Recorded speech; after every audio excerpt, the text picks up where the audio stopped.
ठाणे जिल्हा मध्यवर्ती सहकारी बँकेच्या निवडणुकीसाठी सर्वपक्षीय सहकार पॅनलची घोषणा. ठाणे जिल्हा मध्यवर्ती सहकारी बँकेच्या निवडणुकीसाठी ठाणे आणि पालघर जिल्ह्यातील सर्वपक्षीय नेत्यांनी आज ठाण्यात पत्रकार परिषद घेऊन सहकार पॅनलची घोषणा केली. सहकार पॅनलचे यापूर्वीच 8 उमेदवार संचालकपदी बिनविरोध निवडून आले आहेत, तर उर्वरित सर्व जागा सहकार पॅनल जिंकेल असा विश्वास सर्वपक्षीय नेत्यांनी यावेळी व्यक्त केला. प्रारंभी खासदार नरेश म्हस्के यांनी उपस्थितांचं स्वागत केलं. खासदार नरेश म्हस्के यांनी ठाणे जिल्हा मध्यवर्ती सहकारी बँकेच्या निवडणुकीत कधीही पक्षीय राजकारण आम्ही केलं नसल्याचं सांगितलं. दिघे साहेबांपासून ते एकनाथ शिंदे साहेबांपर्यंत कधीही शिवसेना पक्ष म्हणून यात उतरला नाही. विविध पक्षांशी चर्चा करून कुठेही पक्षीय राजकारण न करता शक्यतो बिनविरोध निवडणूक कशी होईल याकडे आमचा कल होता. मात्र चर्चा सुरू असताना काहींनी पॅनल जाहीर केलं. मग आम्ही सहकार हित डोळ्यांसमोर ठेवत सहकार पॅनल खाली निवडणूक लढवत असल्याचं खासदार नरेश म्हस्के यांनी सांगितलं. सहकार पॅनलच्या माध्यमातून आम्ही सर्वपक्षीय मंडळी ठाणे जिल्हा मध्यवर्ती सहकारी बँकेची ही निवडणूक एका विचाराने लढवत असल्याचं, सर्वपक्षीय सहकार पॅनल उभं करत असल्याचं खासदार सुरेश बाळामामा म्हात्रे यांनी सांगितलं. तर विद्यमान संचालक मंडळानं उत्तमरित्या बँक चालवली असून महाराष्ट्रामध्ये 1 नंबर तर भारतामध्ये 2 नंबरची आपली बँक असल्याचं क्षितिज ठाकूर यांनी सांगितलं. गेल्या 25 वर्षांपासून जिल्हा बँकेच्या निवडणुकीमध्ये आपला सहभाग असून आजपर्यंत कधीही बँकेमध्ये राजकारण कुठल्याच पक्षानं आणलं नव्हतं. अचानक काय झालं काय कळालं नाही. त्याआधीच एक पॅनल जाहीर झालं. यामुळे आम्हाला सगळ्यांना आश्चर्य वाटले. त्यामुळे आम्ही सहकार पॅनलच्या माध्यमातून एकत्र आल्याचं आमदार किसन कथोरे यांनी सांगितलं. तर भले वेगवेगळे पक्षातले असले तरी अनेक नेते ठाणे जिल्हा परिषद आणि ठाणे जिल्हा मध्यवर्ती सहकारी बँकेच्या माध्यमातून घडवले गेले असून या ठिकाणी पक्ष बाजूला सारून फक्त बँक कशी सक्षम होईल, बँकेच्या माध्यमातून ठाणे जिल्ह्यातल्या सर्वसामान्य लोकांना कसा फायदा होईल यासाठी आम्ही लक्ष देत असल्याचं परिवहन मंत्री प्रताप सरनाईक यांनी सांगितलं. बँकेमध्ये पॅनल आपण उभा केलेला आहे. कशा स्वरूपाचा पॅनल असेल आणि कोणत्या पक्षांचा सहभाग आहे? गेल्या 25 वर्षापासून या बँकेशी मी संलग्न आहे. 25 वर्षामध्ये कुठल्याही राजकीय पक्षांनी अशा प्रकारचा हस्तक्षेप नाही केलेला. पहिल्यांदा अशा प्रकारच्या निवडणुकीला सामोरं जायची वेळ येते दुसऱ्या पॅनलच्या माध्यमातून. तर मग सहकार पॅनलमध्ये आम्ही सगळेजण एकत्र आलेलो आहोत आणि या पॅनलला खरं म्हणजे आम्हाला पहिल्यापासून जी साथ दिली ती हितेंद्र ठाकूर साहेबांनी आम्हाला साथ दिली. त्यांच्याबरोबर अगोदर बऱ्याच जणांनी चर्चा केली. आम्ही सुद्धा सगळ्यांच्या बरोबर केली. शिंदे साहेबांच्या बरोबर चर्चा केली. सगळ्यांच्या बरोबर चर्चा करून हा सहकार पॅनल आम्ही एकत्रितपणे लढण्याचा निर्णय घेतला आणि आज तुमच्या समोर उमेदवारांची नावं घोषित केलेली आहेत. हे खरं म्हणजे अगोदर जे परिवर्तन पॅनल तयार झालं त्यांनी जर अशा पद्धतीने एकत्र आणलं असतं ना तर ही बिनविरोध निवडणूक झाली असती, याचा काही प्रश्न झाला नसता.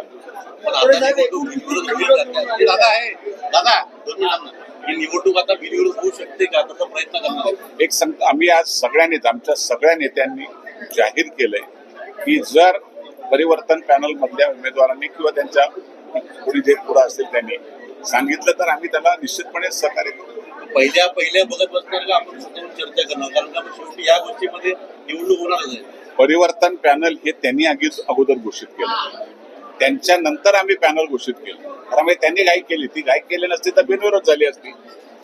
चर्चा करा, त्यामुळे निश्चितपणे चर्चा केली असती आम्ही. तर ही निवडणूक जी एकीकडे जिल्हा बँकेची सोडून होतं थेट कपिल पाटील विरुद्ध किसन कथोरे अशी झालेली. कारण याच्यामध्ये तुमचं एक वेगळं पॅनल, तुमचं एक वेगळं वर्चस्व, तुम्ही माझं आज नाही पहिल्यापासून सगळी मंडळी माझ्या साहेब ही निवडणूक आज ही जरी पाटील आणि कथोरे विरुद्ध झाले तरी बिलकुल असं भाजप निवडणूक प्रदेशाध्यक्ष म्हणजे एक सांगतो तुम्हाला, खरं म्हणजे कुठेही पक्षीय लेवलला निवडणूक लढली जात नाही. साखर कारखाने असतील, विविध सुतगिरणी असतील, जे महाराष्ट्रातल्या कृषी उत्पन्न बाजार समित्या असतील, बँका असतील, पॅनलच्या माध्यमातून निशाणी घेतली जाते आणि त्या निशाणीवर पक्षाची कुठेही निशाणी नसते. आणि त्यामुळं हा जो पॅनल आहे हा आम्ही आमच्या स्वतंत्र पॅनल तयार केलाय आणि ती पण सगळ्या पक्षाची एकत्रपणे बसून आम्ही केली. सर, पाटील म्हटले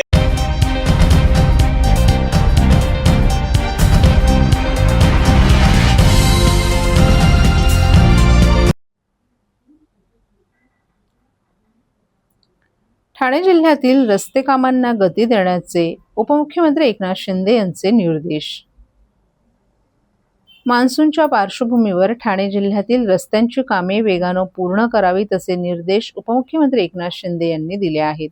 त्यासाठी ठाणे जिल्हाधिकाऱ्यांच्या अध्यक्षतेखाली सार्वजनिक बांधकाम विभाग, MSRDC आणि MMRDA यांनी एकत्रितपणे समन्वय साधून या कामांना गती द्यावी असे निर्देश शिंदे यांनी दिले आहेत.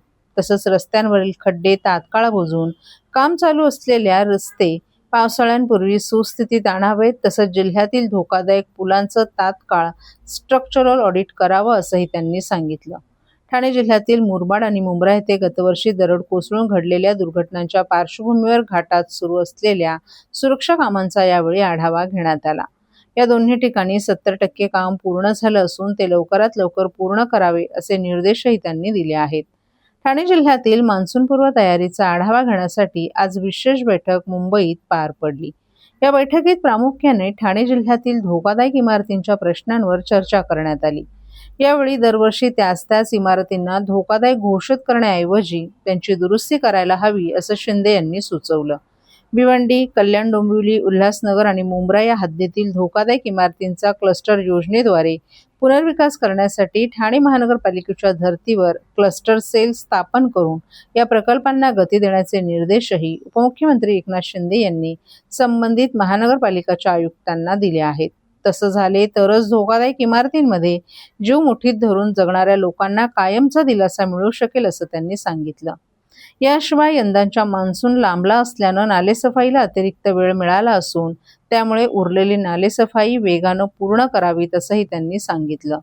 ठाणे महापालिकेच्या धर्तीवर इतर महानगरपालिकांनी देखील TDRF प्रमाणे स्वतंत्र आपत्ती व्यवस्थापन दल तयार करावं असं आवाहन शिंदे यांनी केलं. जिल्ह्यात होर्डिंग्स पडून दुर्घटना होऊ नये यासाठी त्यांचं स्ट्रक्चरल ऑडिट करावं. झाडे वाहनावर कोसळून मृत्यू होण्याचं प्रमाण वाढत असल्यानं झाडांची छाटणी करून घ्यावी. तसंच सखल भागात पाणी काढण्यासाठी लावलेले पंप सुरू आहेत की नाही याची खातरजमा करावी असंही त्यांनी सुचवलं. पावसाळ्यापूर्वी साथीचे रोग पसरू नयेत याची दक्षता घ्या. शहरी तसंच ग्रामीण रुग्णालयात पुरेसा औषध साठा ठेवावा. काही कामं करायची असल्यास त्यांना जिल्हा नियोजन समितीच्या फंडातून तात्काळ निधी उपलब्ध करून द्या असे निर्देशही त्यांनी या बैठकीत दिले आहेत. जिल्ह्यातील मान्सून परिस्थिती हाताळताना व्यवस्थेनं अलर्ट राहावं. सर्व यंत्रणांनी एकमेकांच्या समन्वयानं काम करावं. आपत्ती व्यवस्थापन करताना स्थानिक लोकप्रतिनिधींशी समन्वय साधावा असंही त्यांनी सांगितलं.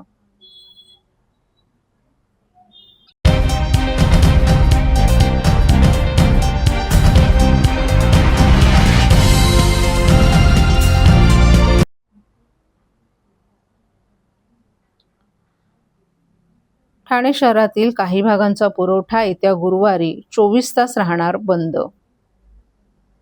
ठाणे महानगरपालिका क्षेत्रात मुंब्रा, दिवा, कळवा, माजिवडा, मानपाडा आणि वागळेचल काही भागात प्रभाग समितीमध्ये महाराष्ट्र औद्योगिक विकास महामंडळामार्फत पाणी पुरवठा करण्यात येतो. अल निनो आणि आयोडीच्या प्रभावामुळे यावर्षी पावसाळा लांबण्याची शक्यता आहे. याबाबत जलसंपदा विभागाबरोबर 9 जून रोजी झालेल्या आढावा बैठकीच्या निर्णयाप्रमाणे आगामी कालावधीत पाणी टंचाईची परिस्थिती उद्भवू नये याकरिता 20% पाणी कपात करण्याचं ठरवलंय. त्यानुसार महाराष्ट्र औद्योगिक विकास महामंडळाचं जांभूळ जलशुद्धीकरण केंद्रातून होणारा पाणी पुरवठा गुरुवारी दुपारी 12 वाजल्यापासून शुक्रवारी दुपारी 12 वाजेपर्यंत एकूण 24 तास बंद राहील. या शटडाऊनच्या कालावधीत ठाणे महानगरपालिकेअंतर्गत दिवा, मुंब्रा प्रभाग क्रमांक 26 आणि 31चा काही भाग वगळता आणि कळवा प्रभाग समितीमधील सर्व भागांमध्ये आणि वागळे प्रभाग समितीमधील रुपादेवीपाडा, किसननगर नंबर 2, नेहरू नगर तसंच मानपाडा प्रभाग समिती अंतर्गत कोलशेत, खालचा गाव येथील पाणी पुरवठा 24 तासांसाठी पूर्णपणे बंद राहील. पाणी पुरवठा सुरू झाल्यानंतर पुढील 1 ते 2 दिवस कमी दाबाने पाणी पुरवठा होईल याची कृपया नागरिकांनी नोंद घ्यावी.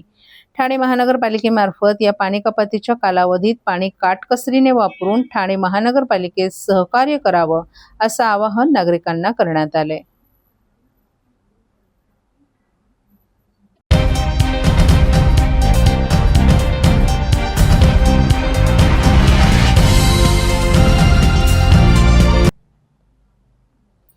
वसईच्या ऐतिहासिक लढ्यात पोर्तुगीजांचा पराभव करून मराठा साम्राज्याचा भगवा फडकवणारे थोर पराक्रमी शूर चिमाजी अप्पा यांच्या शौर्याचा आणि स्मृतींचा यथोचित गौरव व्हावा यासाठी घोडबंदर रोड या महत्त्वपूर्ण मार्गाला त्यांचं नाव देण्यात यावं अशी आग्रही मागणी ठाण्याचे उपमहापौर कृष्णा पाटील यांनी केली आहे. तशी प्रस्तावाची सूचना त्यांनी महासभेत मांडली असून याबाबत मुख्यमंत्री उपमुख्यमंत्री यांना लेखी पत्र देखील कृष्णा पाटील यांनी दिले आहेत. ठाणे वसई विरार या भागांना जोडणाऱ्या घोडबंदर या मुख्य रस्त्याला चिमाजी अप्पा यांचं नाव द्यावं अशी मागणी होत आहे. या संदर्भात कृष्णा पाटील यांनी महासभेत प्रस्तावाची सूचना मांडली आहे. या प्रकरणातील सर्वात महत्त्वाची आणि ठळक बाब म्हणजे उपमहापौर कृष्णा पाटील यांनी महासभेत प्रस्तावाची सूचना मांडण्यासोबतच थेट राज्याचे मुख्यमंत्री देवेंद्र फडणवीस आणि उपमुख्यमंत्री एकनाथ शिंदे यांनाही याबाबतचं विशेष पत्र दिलं असून या मागणीचा उल्लेख त्यांनी पत्रात प्रामुख्यानं केला आहे. चिमाजी अप्पांच्या ज्वाज्वल्य इतिहासाची नवतरुण पिढीला प्रेरणा मिळावी यासाठी या मार्गाचं नामकरण मराठा योद्धा शूर चिमाजी अप्पा मार्ग असंच करण्यात यावं अशी आग्रही विनंती पाटील यांनी या पत्राद्वारे उपमुख्यमंत्री आणि उपमुख्यमंत्र्यांकडे केली आहे. चिमाजी अप्पांनी वसईच्या लढ्यात दाखवलेलं शौर्य हे मराठ्यांच्या लष्करी इतिहासातील एक सोनेरी पान आहे. त्यांच्या या पराक्रमाची दखल घेऊन घोडबंदर मार्गाला त्यांचं नाव दिल्यास तो या थोर योद्ध्याला मानाचा मुजरा ठरेल असा विश्वास उपमहापौर कृष्णा पाटील यांनी व्यक्त केलाय. कृष्णा पाटील यांनी महासभेत मांडलेली प्रस्तावाची सूचना आणि मुख्यमंत्री देवेंद्र फडणवीस आणि उपमुख्यमंत्री एकनाथ शिंदे यांना दिलेल्या पत्रानंतर आता महापालिका आणि शासन स्तरावर काय सकारात्मक निर्णय घेतला जातो याकडेच आता सर्वांचं लक्ष लागलंय.